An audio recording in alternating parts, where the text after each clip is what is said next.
मुरली अमृत की धारा है धारा, जो देती दुखों से किनारा। मुरली अमृत की धारा है धारा, जो देती दुखों से किनारा। भूले जीवन में हो जाए शिव बाबा मुरली में समझाए। भूले जीवन में हो जाए शिव बाबा मुरली में समझाए। ओम शांति। आज की तारीख है 31/7/2022 की अव्यक्त मुरली। Revise date 31/12/1991 Madhuban. अव्यक्त बाप दादा। यथार्थ चार्ट का अर्थ है प्रगति और परिवर्तन। आज बाप दादा अपने विश्व नव निर्माता बच्चों को देख रहे हैं। आज के दिन नए वर्ष के आरंभ को दुनिया में चारों ओर मनाते हैं, लेकिन वो मनाते हैं नया वर्ष, और आप ब्राह्मण आत्माएं नए संगम युग में हर दिन को नया समझ मनाते रहते हो।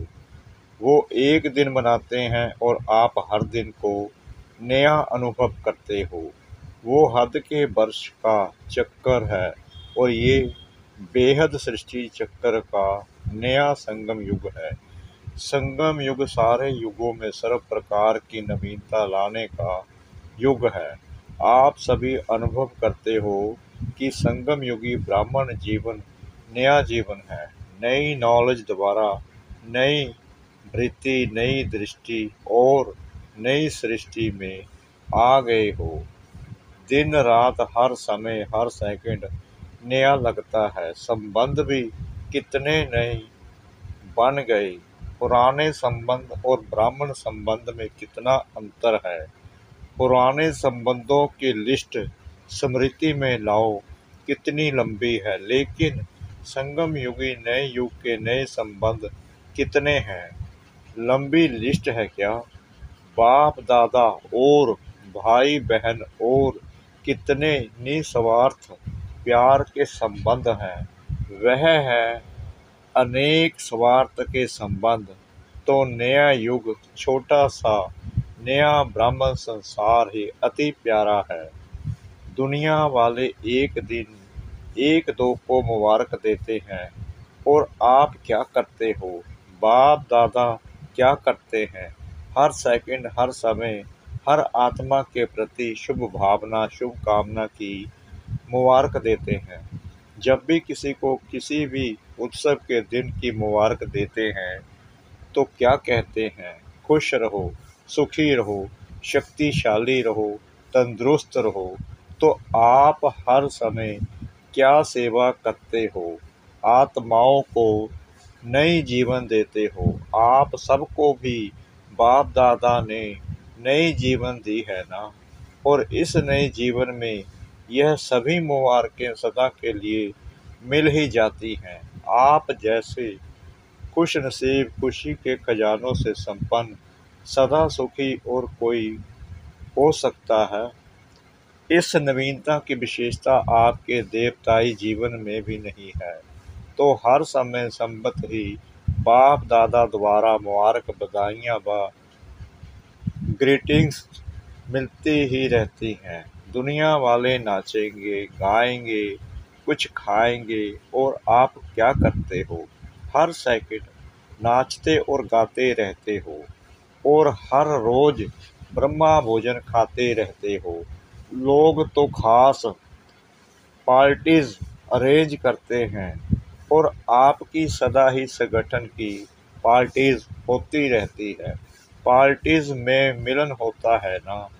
आप ब्राह्मणों की ही अमृत वेले से पार्टी शुरू हो जाती है। पहले बाप दादा से मनाते हो, एक में अनेक संबंध और स्वरूपों से मनाते हो। फिर आपस में ब्राह्मण जब क्लास करते हो तो संगठन में मिलन मनाते हो, और मुरली सुनते सुनते नाचते हो, गाते हो और हर समय उत्साह भरे जीवन में उड़ते रहते हो। ब्राह्मण जीवन का श्वास ही है उत्साह। अगर उत्साह कम होता है तो ब्राह्मण जीवन के जीने का मजा नहीं होता है। जैसे शरीर में भी श्वास की गति यथार्थ चलती है तो अच्छी तंदुरुस्ती मानी जाती है। अगर कभी बहुत तेज गति से चले, कभी स्लो हो जाए तो तंदुरुस्ती नहीं मानी जाएगी ना। ब्राह्मण जीवन यथार्थ उत्साह, निराशा नहीं। जब सर्व आशाएं पूर्ण करने वाले बाप के बन गए तो निराशा कहाँ से आई। आपका ऑक्यूपेशन ही है निराशावादी को आशावादी बनाना। यही सेवा है ना। यह तो दुनिया के हद के चक्कर अनुसार आप भी दिन को महत्व दे रहे हो, लेकिन वास्तव में आप सब ब्राह्मण आत्माओं का संगम युग ही नवीनता का युग है। नई दुनिया भी इस समय बनाते हो। नई दुनिया का ज्ञान इस समय ही आप आत्माओं को है। वहाँ नई दुनिया में नए पुराने का नॉलेज नहीं होगा। नए युग में नई दुनिया स्थापन कर रहे हो। सभी ने तपस्या वर्ष में तपस्या द्वारा अपने में अलौकिक नवीनता लाई है, या वही पुरानी चाल है। पुरानी चाल कौन सी है। योग अच्छा है, अनुभव भी अच्छे होते हैं, आगे भी बढ़ रहे हैं, धारणा में भी बहुत फर्क है, अटेंशन भी बहुत अच्छा है, सेवा में भी वृद्धि अच्छी है, लेकिन का पूंछ लग जाता है। कभी कभी ऐसा हो जाता है। यह कभी कभी का पूंछ कब तक समाप्त करेंगे। तपस्या वर्ष में यही नवीनता लाओ। पुरुषार्थ व सेवा के सफलता की संतुष्टा की परसेंटेज कभी बहुत ऊंची, कभी नीची, इसमें सदा श्रेष्ठ परसेंटेज की नवीनता लाओ। जैसे आजकल के डॉक्टर्स ज़्यादा क्या चेक करते हैं। सबसे ज़्यादा आजकल ब्लड प्रेशर बहुत चेक करते हैं। अगर ब्लड का प्रेशर कभी बहुत ऊंचा हो, कभी नीचा चला जाए तो क्या होगा। तो बाप दादा पुरुषार्थ का प्रेशर देखते हैं, बहुत अच्छा जाता है, लेकिन कभी कभी जंप मारता है।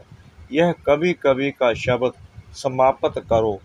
अभी तो सभी इनाम लेने की तैयारी कर रहे हो ना। इस सारी सभा में ऐसे कौन हैं जो समझते हैं कि हम इनाम के पात्र बने हैं। कभी कभी वाले इनाम लेंगे।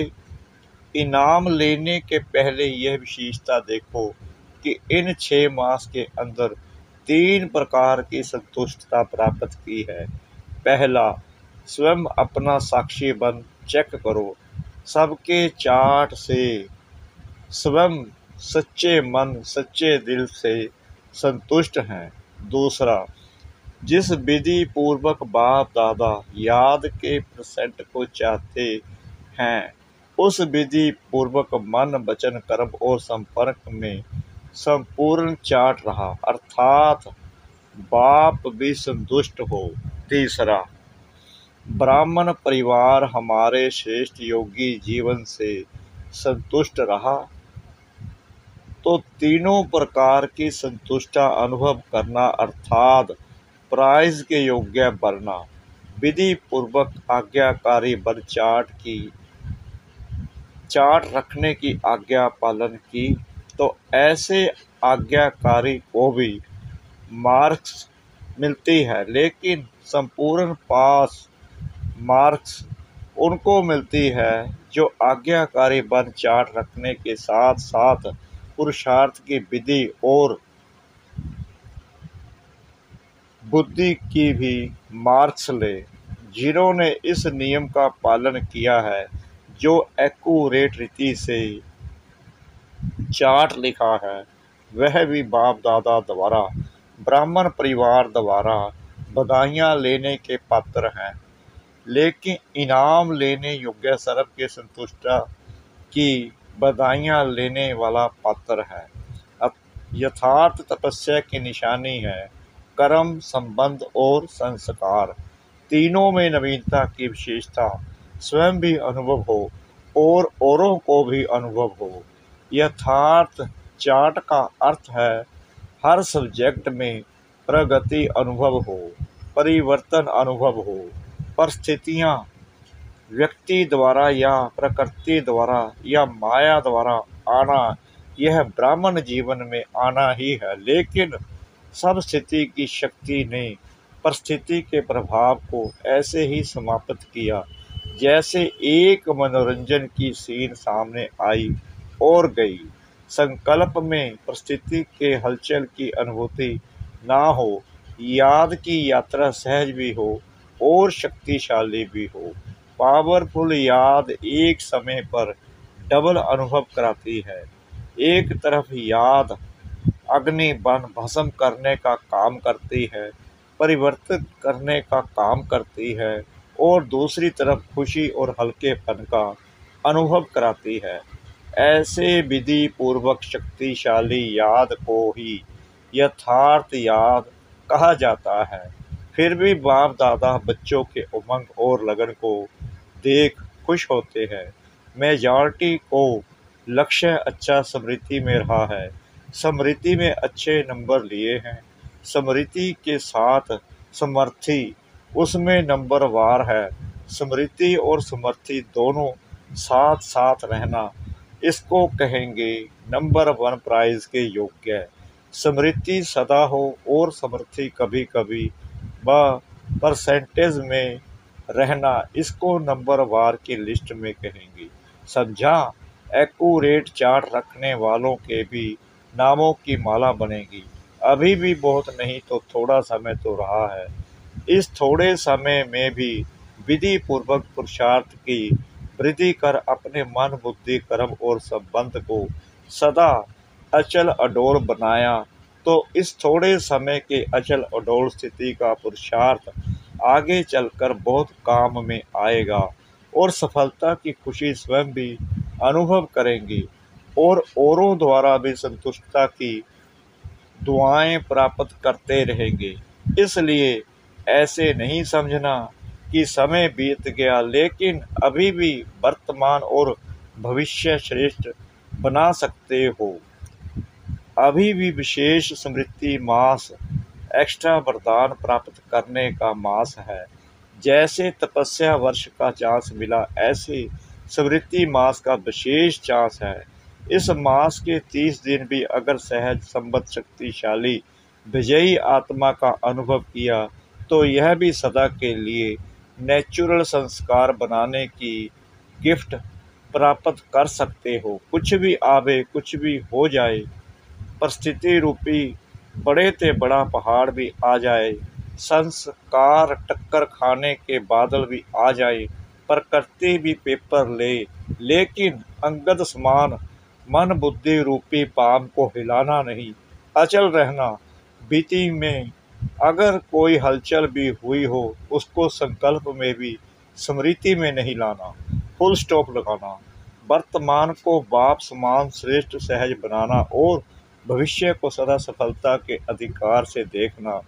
इस विधि से सिद्धि को प्राप्त करना कल से नहीं, अभी से करना। स्मृति मास के थोड़े समय को बहुत काल का संस्कार बनाओ। यह विशेष वरदान विधि पूर्वक प्राप्त करना।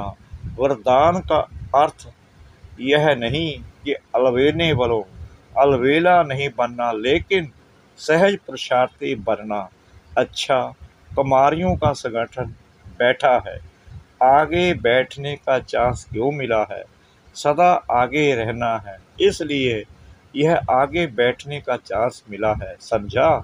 पक्का हुआ फल बन के निकलना, कच्चा नहीं गिर जाना। सभी पढ़ाई पूरी कर सेंटर पर जाएगी या घर में जाएगी। अगर माँ बाप कहे आओ तो क्या करेगी? अगर अपनी हिम्मत है तो कोई किसको रोक नहीं सकता है। थोड़ा थोड़ा आकर्षण होगा तो रोकने वाले रोकेंगे, नव वर्ष मनाने के लिए सभी भाग कर आ गए। नए वर्ष मनाना अर्थात हर समय को नया बनाना, हर समय अपने में रूहानी नवीनता को लाना है। चारों ओर के सभी स्नेही और सहयोगी बच्चे भी आज के दिन के महत्व को जान विशेष दिल से या पत्रों से या कार्डों द्वारा विशेष याद कर रहे हैं और बाप दादा के पास पोस्ट करने के लिए ही पहुंच जाता है, लिखने के पहले ही पहुंच जाता है। संकल्प किया और पहुंच गया। इसलिए कई बच्चों के सहयोगियों के कार्ड पीछे पहुंचेंगे, लेकिन बाप दादा पहले से ही सभी को नए युग में नए दिन मनाने की मुबारक दे रहे हैं। जैसे कोई विशेष प्रोग्राम होता है ना, तो आजकल के लोग क्या करते हैं, अपना टीवी खोलकर बैठ जाते हैं, तो सभी रूहानी बच्चे अपने बुद्धि का दूरदर्शन का स्विच ऑन करके बैठे हैं। बाप दादा चारों ओर के मुबारक पात्र बच्चों को हर सेकंड की मुबारक की दुआएं रेस्पॉन्ड में दे रहे हैं। हर समय की याद और प्यार, यही दुआएं बच्चों के दिल के उमंग उत्साह को बढ़ाती रहती हैं। तो सदा स्वयं को सहज पुरुषार्थी और सदा पुरुषार्थी, सदा विधि से वृद्धि को प्राप्त करने वाले योग्य आत्माएं बनाए उड़ते रहो। ऐसे सदा वर्तमान को बाप समान बनाने वाले और भविष्य को सफलता स्वरूप बनाने वाले श्रेष्ठ बधाइयों के पात्र आत्माओं को बाप दादा का याद, प्यार और नमस्ते। मीठे मीठे सिगला दे बच्चों प्रति माता पिता बाप दादा का याद, प्यार और गुड मॉर्निंग। रूहानी बाप की रूहानी बच्चों को नमस्ते। हम रूहानी बच्चों की रूहानी बाप दादा को श्रद्धा भरी, प्रेम भरी नमस्ते। शुक्रिया बाबा, शुक्रिया बाबा, शुक्रिया बाबा, इस मीठी मीठी मीठी मुरली के लिए। वरदान। अपनी सर्व जिम्मेवारियों का बोझ बाप को दे स्वयं हल्का रहने वाले निमित्त और निर्माण भाव।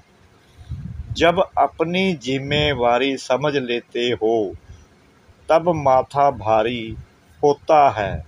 जिम्मेवार बाप है, मैं निमित्त मात्र हूँ, यह स्मृति हल्का बना देती है। इसलिए अपने पुरुषार्थ का बोझ, सेवाओं का बोझ, संपर्क संबंध निभाने का बोझ, जब छोटे मोटे बोझ बाप को देकर हल्के हो जाओ, अगर थोड़ा भी संकल्प आया कि मुझे करना पड़ता है, मैं ही कर सकता हूँ, तो यह मैंपन भारी बना देगा और निर्माणता भी नहीं रहेगी। निमित्त समझने से निर्माणता का गुण भी स्वतः आ जाता है।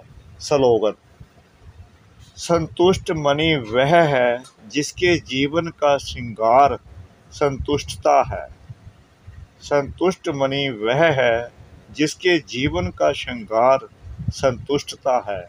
ओम शांति।